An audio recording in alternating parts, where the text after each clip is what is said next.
Governor, thanks for doing this. Good to be back. Good to be with you. I appreciate it. Let me start. It was about a year ago where, right after the Dobbs decision, you very publicly, and I'll quote you, you're like, where's my party? Yeah. Where's the Democratic Party? Yeah. We're a year later.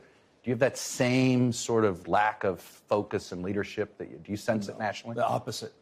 I think we're on message. We're getting back on the offense. We're on our feet. I think demonstrably that proved itself. I'm not just asserting it on the basis of what happened in the midterms. We outperformed, I think, our own quiet expectations, certainly punditry that was out there at the time. No, I think the party is in a much better place than it was back then. But I stand by what I said a year and a half ago.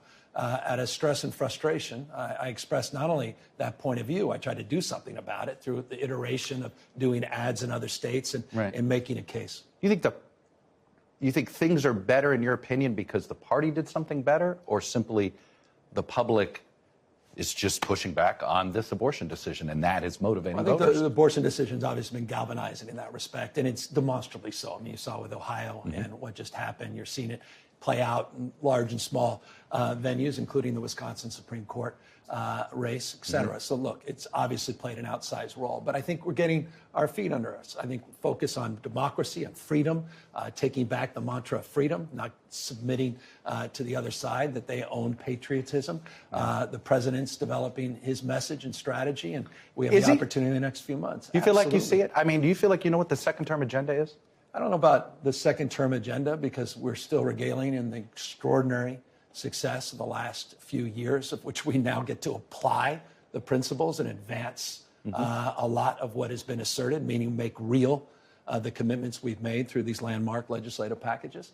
But beyond that, I think the fundamental messaging has improved. The organized framework, that the ads that they've put out, the last 5 ads, I think have been spot on. And now we have got to go out and campaign, and I think you're going to see that over the next few months. Why do you think only 24% of Americans want to see Biden run again? I don't. To me, the polls mean nothing until we get out there and we make our case. And we got to make our case. We got to focus on the issues, and then obviously framework of contrast. You're well aware of how perception can become reality. Why do you think this perception is there? I'll leave it to more objective minds. I don't have that point of view. I'm very inspired by the masterclass of the last 2.5 years. And I mean it. I mean masterclass in terms of delivering results. And the results are demonstrable. The question you're asking is the challenging one, is how do we mind the gap between performance, the substance and the results, and that perception before it becomes reality? Clearly, it's reflected situationally in these polls, but that's the opportunity, not the burden, the opportunity of being able to run on this record, the Biden record, and to make the case to the American people over the next 18 months. Do you think this is all just due to age? People just look at the age issue and just think he's not vibrant enough. That wasn't even on my mind. I'm not saying it's on your mind. I'm talking about with the voters. I don't know. I'll leave that. I don't know what it is. All I know is we have the opportunity to sell remarkable accomplishments, and we get an opportunity to do that in a way that, frankly, we haven't in the past, and we need surround sound. We need to organize bottom up, not just top down. We can't just rely on the president to make that case alone. The party, the Democratic Party, goes back to your original question. The party itself, I think, needs to be more muscular in terms of how we approach our role and responsibility at promoting that record. You did this tour over spring break with your kids of the South, went to some red states. I recommend that civil rights tour in Alabama to anybody. Changed my life. It is a remarkable journey to take when you walk in those footsteps. Republicans should do that tour. Maybe learn a little of their history. Learn about convict leasing. Learn about second slavery. Learn about a little bit of their own history, this nation, not just within their own states. They may even want to discover the guy who used to live here, Ronald Reagan, Richard Nixon. That was a profound and consequential trip. It's interesting you say that. You look at that trip, and it made you think nicely of Nixon and Reagan. Why? Just makes me think that we've lost. I'm just dumbfounded when I think about the Republican Party today and how far they have fallen from Reaganism, Reaganomics in some respects. How different the party is today. I mean, the idea that you'd have a Republican president that supported Endangered Species Act, the Clean Air Act, and created the EPA in Nixon. The fact that the modern environmental movement in many respects started with Ronald Reagan. In 1989, he was out there promoting Reagan, assault weapons ban. He He was defending the LGBT community. Forget what he did on HIV and AIDS, but he said infamously around the Briggs Initiative, which was a precursor to Don't Say Gay bill that we know so much about in Florida. He said you can't catch gay like you can measles. Imagine a Republican saying that today. They've fallen so far from that history, yet they tried so desperately to lay claim to it, and they'll certainly be doing that on September 27th at the Republican Presidential Library. Which I know you're going to be President Biden's, I guess, chief surrogate at that debate. That's what I keep reading about. I'm waiting to get the official Oh, you haven't been asked yet. You have read that this is you. You don't know. You haven't been invited. You don't know if you've got the invitation to the party. It hasn't been formalized yet. I can't say anything until it's formalized. It may be speculation. Fair enough. I will go down that road. But I'm going back to that trip. What did you learn about the perception of the California that the South sees, right? And I'm a Floridian, and I was interested in what the chairman of the Florida Democratic Party said about your visit. Hey, we don't mind the help, but don't compare Florida and California. We're different, and that's okay.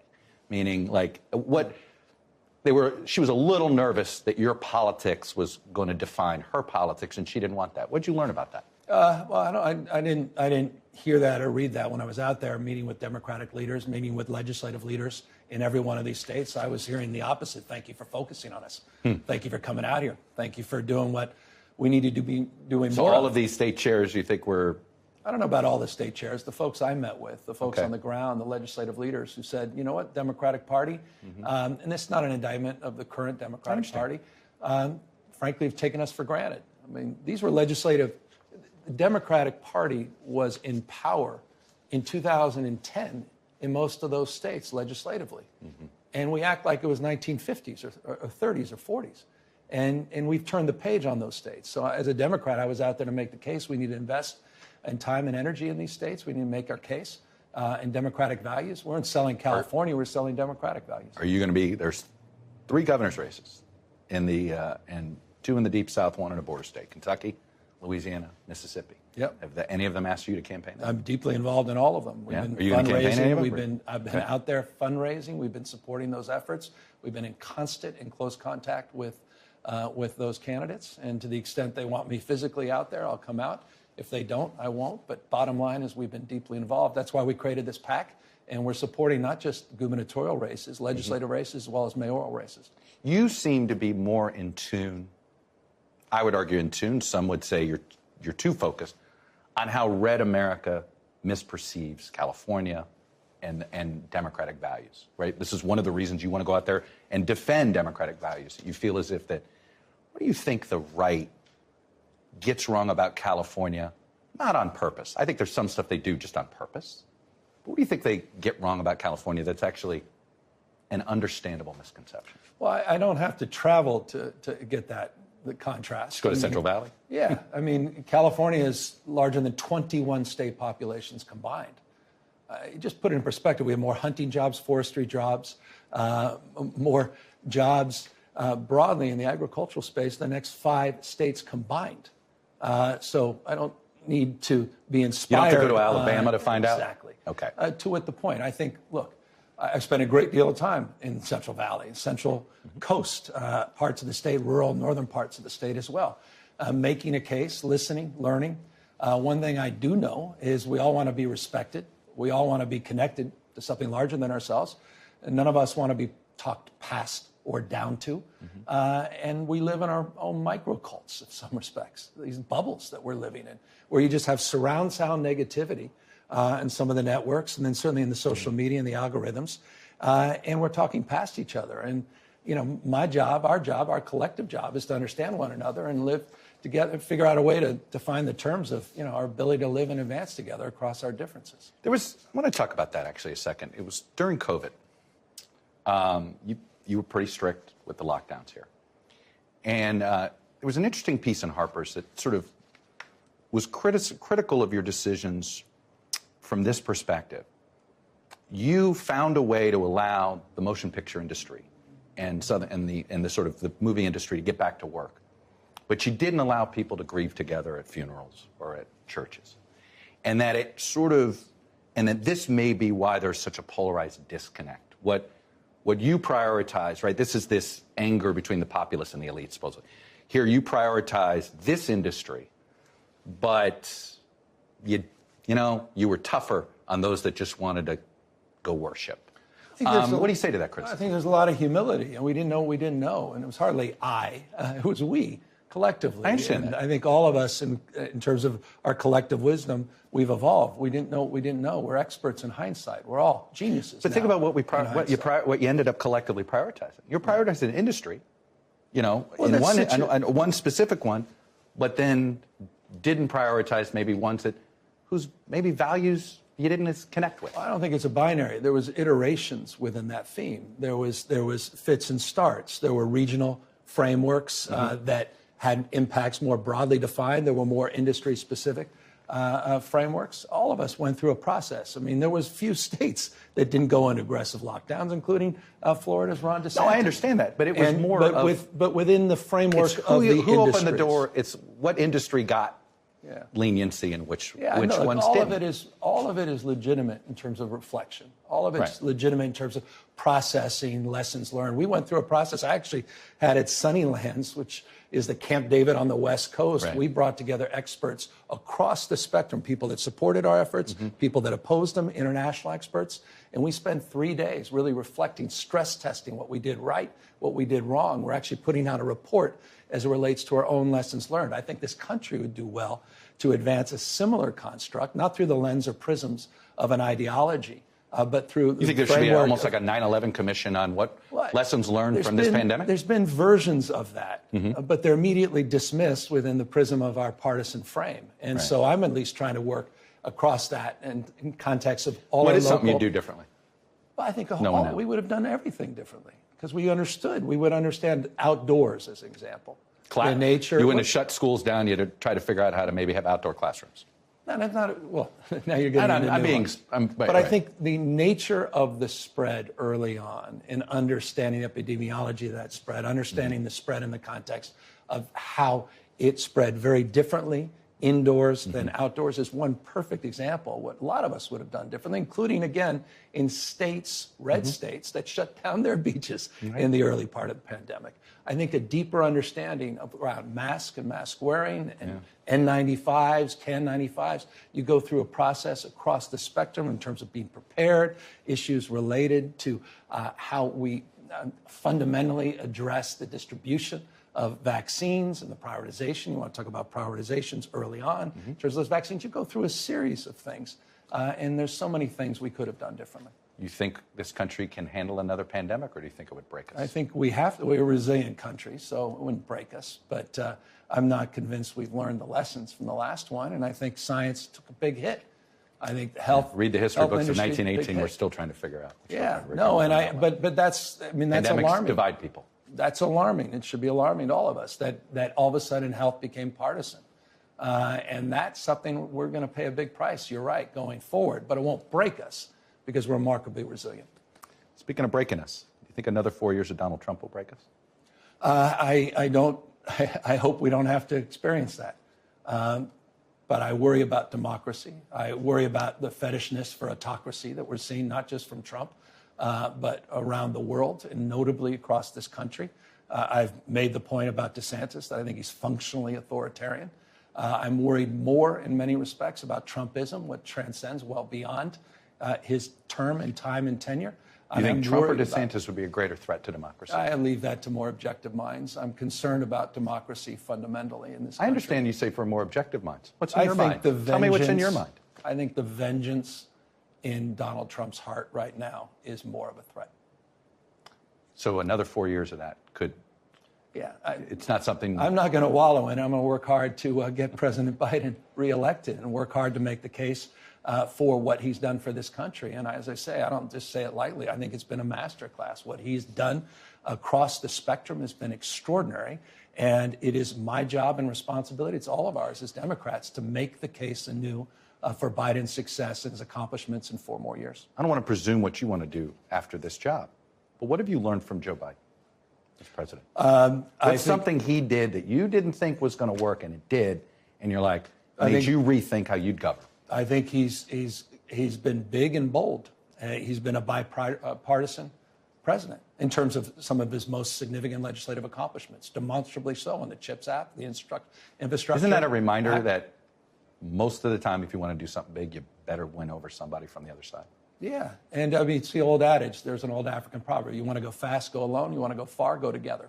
And I think he's proven that paradigm. He did it as it relates to the Safer Communities Act as well. He did it on the debt ceiling agreement with the speaker. So I think he's proven that capacity.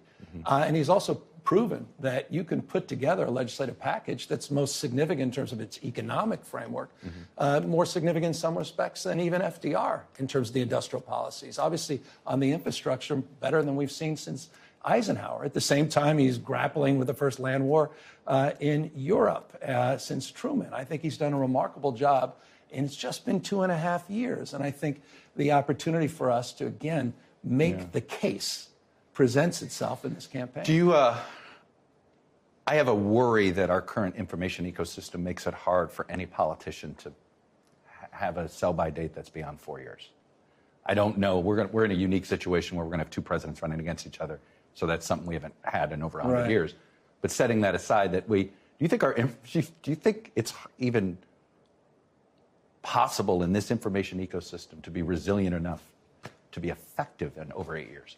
Well, I mean, that's a communication challenge, much more than anything else. And it's immeasurably more difficult than it was 5, 10, 15 years ago. And I think now with AI, et cetera, it's going to be made even more challenging still. I think it's a huge, huge issue for all of us across the spectrum. Filing deadlines haven't passed. President Biden doesn't run. Why shouldn't we consider you a likely candidate? Well, I think the vice president is naturally one lined up, and the filing deadlines are quickly coming to pass. And I think we need to move past this notion that he's not going to run. President Biden is going to run, and looking forward to getting him reelected. I think there's been so much wallowing in the last few months and hand-wringing in this respect, but we're gearing up for the campaign. We're looking forward to it. But you hear these calls privately. What do you tell these donors who are wallowing in this? Time to move on. Let's go. I'm going to be at the DNC next week in Chicago. Was down with the DCC 2 weeks ago down in San Diego. Let's go. Let's make the case. Let's stop. I mean, let's make the case. What you're saying is you're not plotting the Biden anything. administration. There's no plan B for you. No, and perhaps there's never been more consistent words that have come out of my mouth than that. I understand that, but I have something has hit me for a while with you in particular. Yeah. Your political hero is Bobby Kennedy. Yeah. Bobby.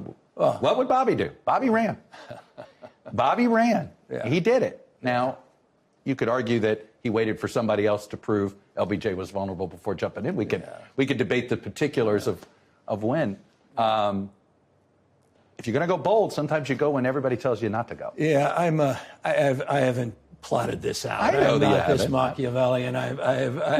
That said, I'm all in with President Biden, proven that over and over and over again in private and increasingly in public. I want to continue to make that case. And again, I don't want to just go through talking points, but I'm serious when I say this. A little less time on his age and whether or not he's going to run, a little more time on the damn record. Wonder why there's a gap between performance and perception. I think it's pretty obvious because you're nothing but a mirror of your consistent thoughts. Yeah. Whatever you focus on, you find more of. And right now, the Democratic Party, the press and others, so focused situationally on his age, should he or should he not run, and not on his record. And so our job is to get out of that muck and to get back on our feet making the case. And am I supposed to interpret that comment about the vice president, that if for some reason the president chose not to run at this point, everybody rallies around her? It's the Biden-Harris administration. Maybe I'm a little old-fashioned. Yeah, maybe I'm a little old-fashioned about presidents and vice presidents. I was a lieutenant governor, so I'm a little subjective on the subject matter. And you sometimes irritated the governor when you would. I remember you going to Texas, agreeing with him. Yeah, it's tough to do business in California. I remember when you did that. Yeah, I'm a small business guy. I started out right out of college, opened a business, and grew it to about 1,000 employees. I'm very proud of that. And you admitted I want to make a case anew. It was easier to start a business in Texas than California at the time? I was concerned we didn't have as an aggressive economic and workforce development strategy at the time. Look, the bottom line is there's natural friction, and that's historic. And it's been the case, transcends most lieutenant governors and governors. I imagine even historically vice presidents and presidents. Whatever anybody writes about you, the city of San Francisco is going to be always in the first lead, the graphs and all this stuff. How kind of San pride. Francisco goes will be how people judge how effective you've been as a leader. Is that fair or not? Well, I haven't been mayor. I understand that, but you've been complaining that you're now the mayor of California, aren't you? No, I feel like I need to be. There's, as I said, size of 21 state populations combined, 470 plus cities. But I do feel at times, in terms of getting pulled back in at the local level, that I wish I had the tools of being mayor as it relates to the expectations that are set. That said, San Francisco is a remarkably resilient city. I've heard this all my life, just like the state. Best days are behind. I remember Time magazine in 1994 did a whole piece on California crack up. Best days are behind it. The same obit has been written a dozen times. Every 10 years we have the let's split up California it's conversation exhausting. too. Right? Meanwhile, it's close. We're closing in on Germany to soon become the fourth largest economy in the world. We had 7.8% GDP growth 2 years ago. We dominate in venture capital. More scientists, engineers, more researchers, more Nobel laureates. The finest system of higher education on planet Earth. Elon Musk had to come back in to do his R&D headquarters here. We're dominating in the future as it relates to AI. Yeah. You just saw 230,000 square feet of sublease space for Anthropic, one of the biggest AI companies, the world leading center, San Francisco, in artificial intelligence. So look, I can go down the list of things that make California and San Francisco resilient. One thing I'm not worried about is the fate and future of the state and our city. I understand that, but Willie Brown, as mayor, said the impossible task was solving homelessness. Yeah. Right. He said that 30 years ago. Different topic. And it was a different reason then, but the problem persists. That's and right. There's no doubt COVID accelerated it. Is it just simply waiting for more housing to be built? And more shelters to be built? Or are we wroing about institutionalizing people? Well, all of the above. I mean, we have work to do to reform our systems. We have something called Care Court, which is the most significant reforms through our mental health service that we've done in the last 50 years that we're implementing next month. We've got major mental health reform that will be on the ballot next March. I put $15.3 billion. When I got here, there was no homeless plan, no homeless strategy. We had no accountability at the local level. That's radically changed. To your point, I can't make up for 30, 40 years. I'll put up just a stat for interest that may be of interest to you. In 2005, we had 188,299 people in our homeless count. We're about 171,000 now. In 2005, this is a pre-existing condition. I understand that. And it goes to your question and to the point. So across the spectrum, affordability is the original sin. The issue of homelessness and all its forms of manifestation exacerbated by behavioral health, people self-medicating with drug or alcohol addictions, opioid-related issues and fentanyl, increasingly xylazine and tranq we're starting to see out on the sidewalks. So it's a spectrum of intervention, short-term, medium, and long-term.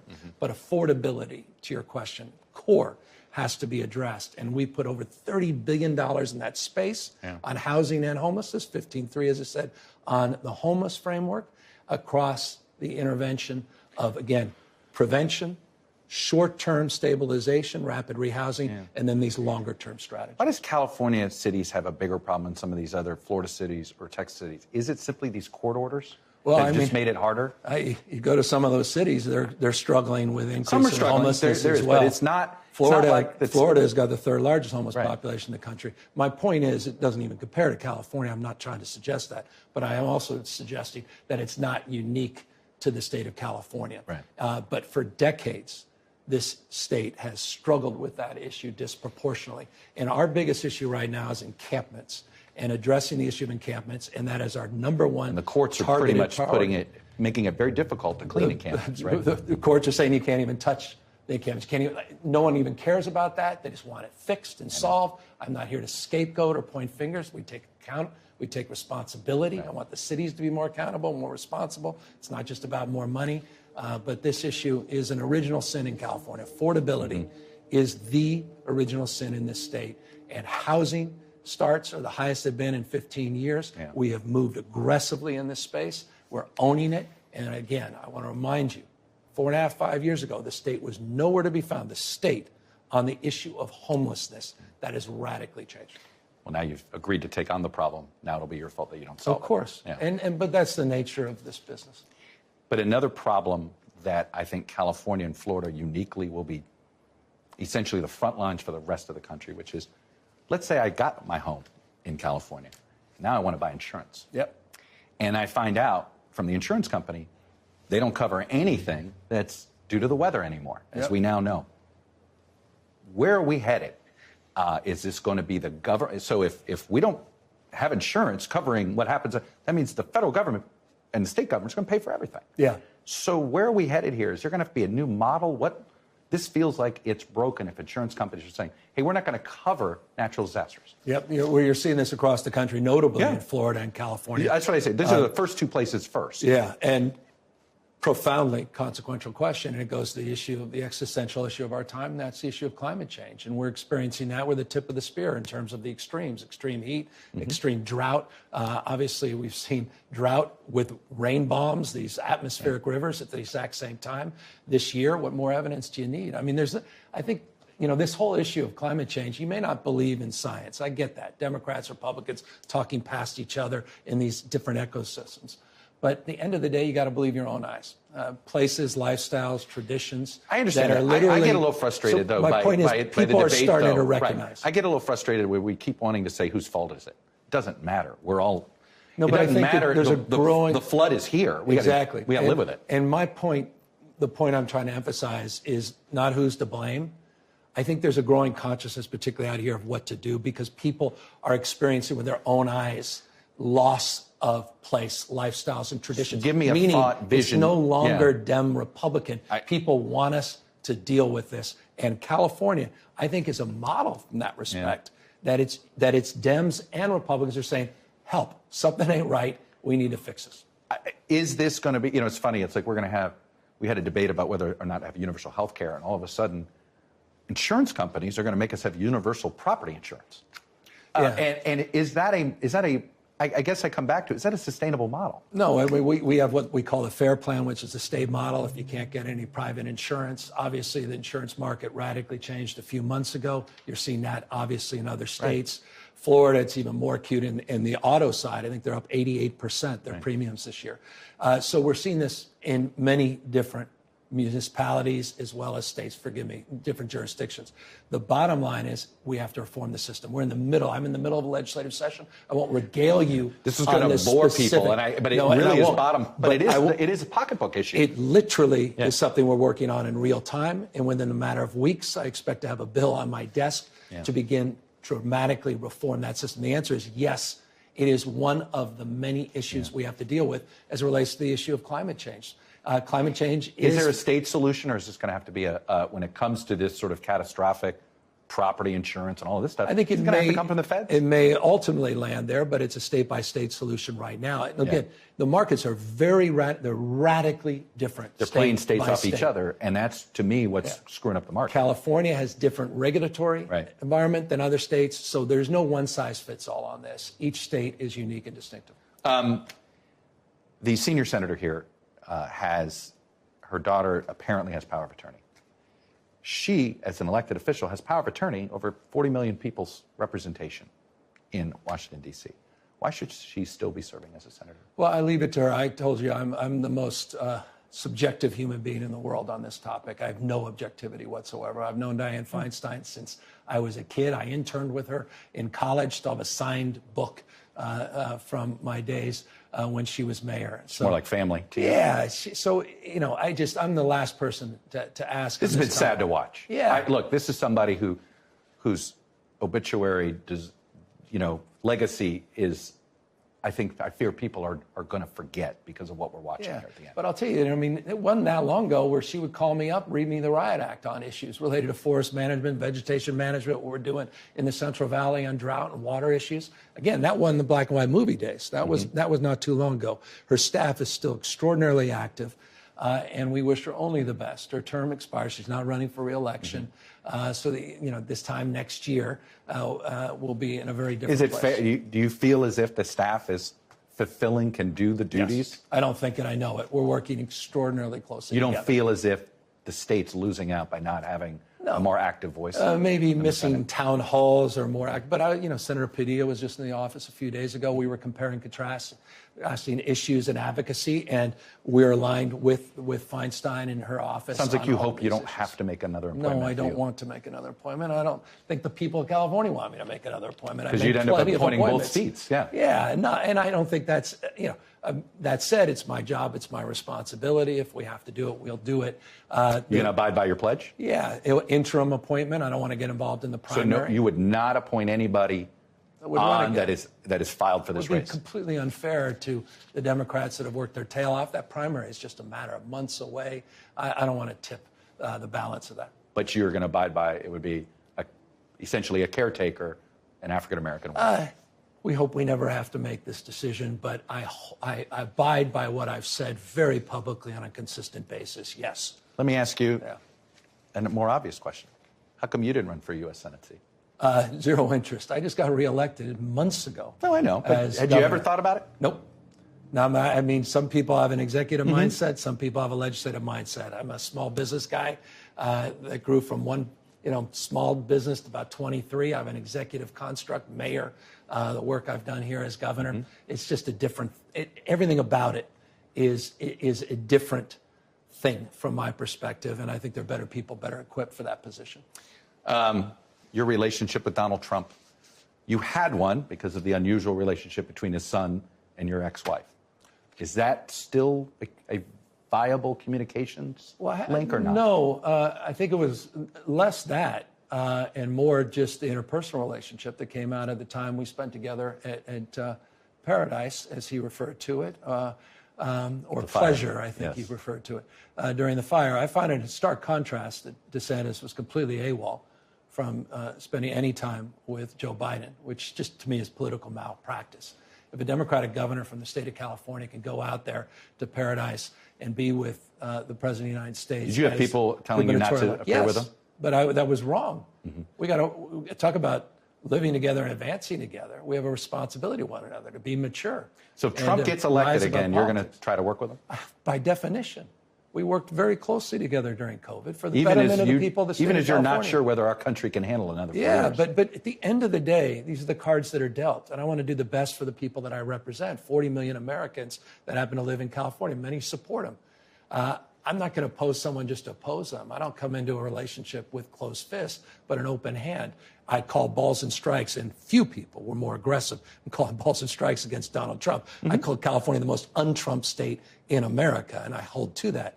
Same time, we work together in terms of emergency preparedness and response, in terms of recovery on issues related to COVID, where Trump himself led a lot of the decisions, his administration that you wisely and appropriately brought up. We took guidance from the federal government as it relates to that. But at the end of the day, I don't like the partisanship. And I thought it was demonstrably displayed by what I thought was a very weak exercise by Governor DeSantis in Florida recently. Let me close with this, your relationship with the vice president. Yeah. You guys have been in, you just talked about your relationship with Dianne Feinstein. Yeah. So I assume San Francisco politics, it's a close family. Yep. Describe your relationship with her. We knew each other before we were both in politics. The day I got sworn in as mayor, walked across the street. She got sworn in as district attorney. Extraordinarily close working relationship, including her time in the Senate. So you can't imagine ever having to run against each other? Of course not. By definition, it won't happen. But I've said that 1,000 times. We privately continue to maintain a very good relationship, interpersonal, just how you doing, checking in. It's been a challenging few years with COVID. And we've had the opportunity to sit down and have lunch together in the White House. We spend time talking about important things. So nobody's and upset. Trivial She's things. not upset that you're going to debate Ron DeSantis? Maybe. Apparently someone in her office is, because I read some off-the-record quotes. I wish I knew who that was, but I don't hear it from her. So, and I'm certainly not hearing it from the White House itself. Is this debate happening? I might. I hope. We'll see. It's predetermined. Figuring out the time and date. There was a venue issue. They wanted thousands of people and make it a performance. Wasn't interested in that. We were pretty clear on that. And so I think we're getting closer. So Sean Hannity still moderates? Yeah. You're still okay with that? That's Well, I mean, it's two Giving against way. one. Bring it on. But it goes to the point about rural California. It goes to about red states, blue states. Look, I go out there on this pack into these red states. I'm making a point. By the way, just not in the South. I just came back from Utah. I was up there in Idaho, Montana. We're in Nevada. We're in other red states, and we're listening. But if I'm gonna go to those red states, I might as well go to the belly of the beast on these networks. And you realize, where you know they're what not those hearing from comparisons us. are going to bring up? What's that? Reagan and Bobby Kennedy. Back to Bobby Kennedy. I'm going to keep bringing it back By to the Bobby. way, those were they weren't really debates. Those were Q&A. Those were some wonderful. It's worth YouTubing. They are. They're not as good as you think.